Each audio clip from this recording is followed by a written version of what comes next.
మిథున రాశి వారికి ఈ వారం సానుకూలమైనటువంటి ఫలితాలు కనబడుతూ ఉన్నాయి. చాలా కాలం తర్వాత మిథున రాశి వారికి ఎక్కువ సంఖ్యలో గ్రహాలు యోగిస్తూ ఉండడాన్ని మనం ఈ వారంలో ప్రత్యేకించి చూడవచ్చు. ముఖ్యంగా గురుబలం పెరగడం, శుక్రుడు చతుర్థ స్థానమందు ఉండడం, షష్ఠ స్థానమందు కుజుడు, షష్ఠ స్థానమందు బుధుడు, అలాగే చంద్రుడు, వెరసి 5 గ్రహాల తాలూకు శుభ ఫలితాలు అన్నవి గత కొద్ది నెలలుగా అసలు మిథున రాశి వారికి లేవు.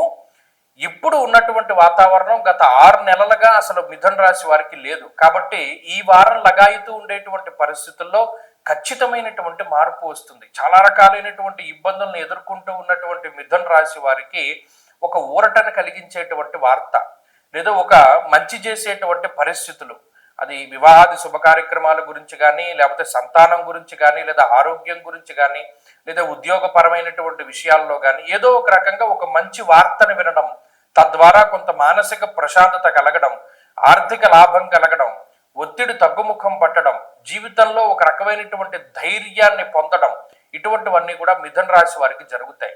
అలాగే గృహలాభము, భూలాభము, వాహన సౌఖ్యము, ఉద్యోగపరమైనటువంటి ఉన్నతి, ప్రమోషన్ లాంటివి కూడా రావడానికి ఈ వారం లగాయితూ మిథున రాశి వారికి ఎక్కువగా అవకాశం ఉంటుంది.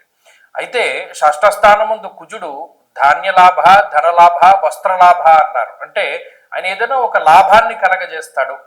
అందుకని ఇందాక చెప్పుకున్నది ఏ రకమైనటువంటి లాభమైనా అయి ఉండొచ్చు, కానీ లాభం ఉంటుంది. ప్రత్యేకించి రోగము, రుణము, శత్రువులు, వీటికి సంబంధించిన స్థానమందు 2 గ్రహాలు యోగిస్తూ ఉండడం వల్ల అటు రోగబాధలు తగ్గుతాయి, రుణబాధలు తగ్గుతాయి.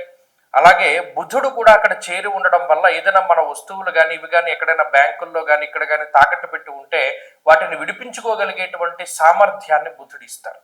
కాబట్టి ఎలా చూసుకున్నా సరే ఈ వారం లగాయితూ మిథున రాశి వారి యొక్క గ్రహస్థితులు చాలా మెరుగవుతూ ఉన్నాయి.